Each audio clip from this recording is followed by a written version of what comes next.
What's up, guys? So, this video is, like its predecessors, a week late being uploaded. A week late being filmed, for that matter. But we are looking at the National Aboriginal and Islanders Day Observance Committee celebration known as NAIDOC Week. NAIDOC being the acronym that stands for the bit that I just said. It has roots in 1938's Day of Mourning and became a week-long event in 1975 and celebrates the history, culture and achievements of Aboriginal and Torres Strait Islander peoples. The week is celebrated not just in Indigenous Australian communities, but also in increasing numbers of government agencies, schools, local councils and workplaces. Which is, let's be completely honest, a good thing. 2020's theme is always was, always will be, and recognised and celebrated that First Nations people have occupied and cared for Australia, this continent, for over 65,000 years, and invited all Australians to embrace the history of this country, which dates back thousands of generations.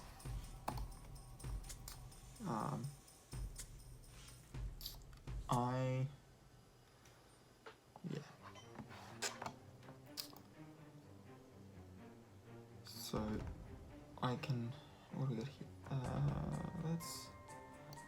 History of the observation. There's a lot of text there, and I'm not sure where the important bits are and where it's just sort of filler, necessary information for later points sort of bits. So we'll just move down to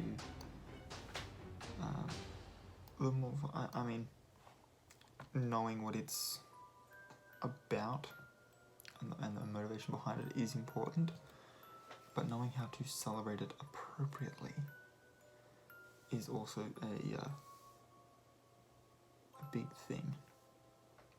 So there are NAIDOC awards.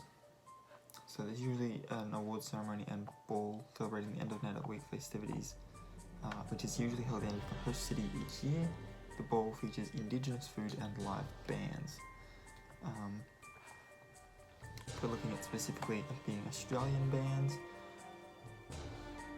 that's been something that I've been doing most of the last week, has been trying to find as many Australian bands that I like to listen to as I possibly can.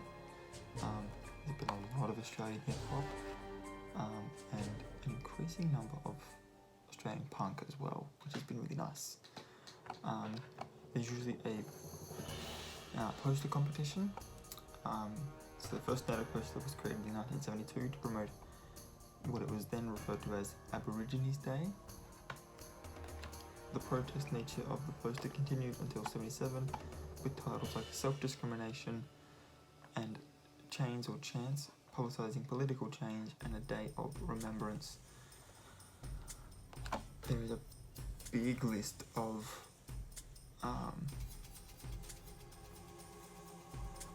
there's a big list here of what the themes were. So obviously they just gave us titles like Self-Determination, which was 1974, and Chains or Chance, which was the 1977 one. 94, the year I was born, had Families are the Basis of Our Existence, maintain the link as its theme. The ball was held in Melbourne that year. 2012, the year I graduated school, was Spirit of the Tent Embassy, 40 years on, and the ball was held in Hobart. Last year it was Voice Treaty Truth, again held in Melbourne.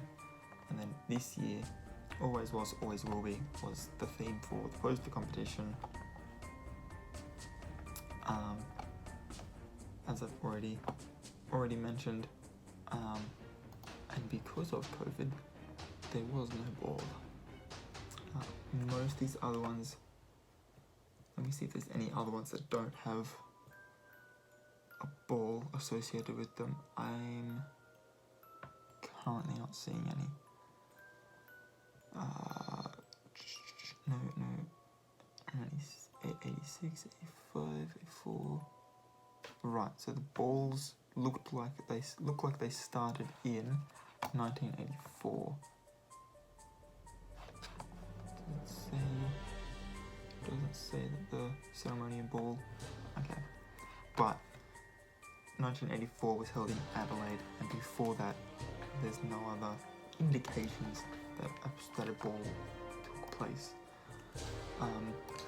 In Western Australia, an Australian rules football match between Claremont and South Fremantle in the West Australian Football League has been played during NAIDOC week since 2007, with the winner being awarded the Jimmy Melbourne Cup in honour of the first Indigenous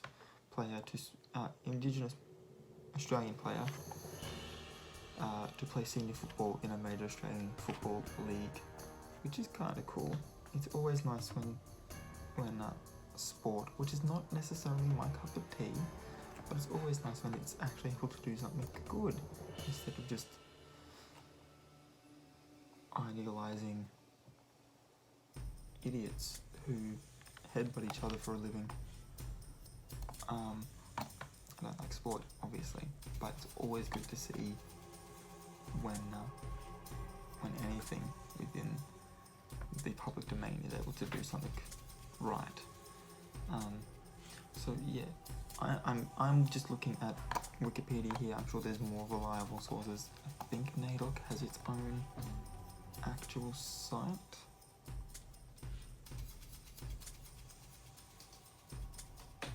Have a look here. Yeah, yes they do. But apparently, I can't get onto it for whatever reason. Now, the only thing that's tripping me out is looking at my page here, and I will show you in a second, but I've got a bit over to the side here that has NAIDOC. It says here, NAIDOC week is an Australian observance lasting from the first Sunday in July until the following Sunday. Right, so it's in July. Then we look over here to the actual naidoc.org.au site, and the little bit of text that appears under it in the Google search says, the National NAIDOC Committee has announced NAIDOC Week celebrations will be held from the 8th to 15th of November 2020. So what's the go? Which is the actual one? If you know, please let me know down below, because if it is going to end up being 8th to the 15th of November, it means that I have time to actually do a bit more research, maybe make my own poster, and we can talk about this again in the year. Hopefully by then, all of the Black Lives Matter protests and stuff, and COVID and whatnot, will have, with COVID, it'll have settled with the Black Lives Matter movements. Something will have been done about them to help us move forward and progress out of these dark and difficult times that we're in. So if you know, please let me know down below. I'm not connected at the moment to sort of most of the world, as I think my disappearance from here is kind of letting you know. So yeah, if you know whether it's supposed to be the week just been, or if it is going to be the second full week in November, let me know. But yeah, until then, links in the description. Make sure you hit the subscribe button if you want to see more videos from me, and the notification bell if you want to be notified when I upload new videos. And until next time, guys, keep your heads screwed on.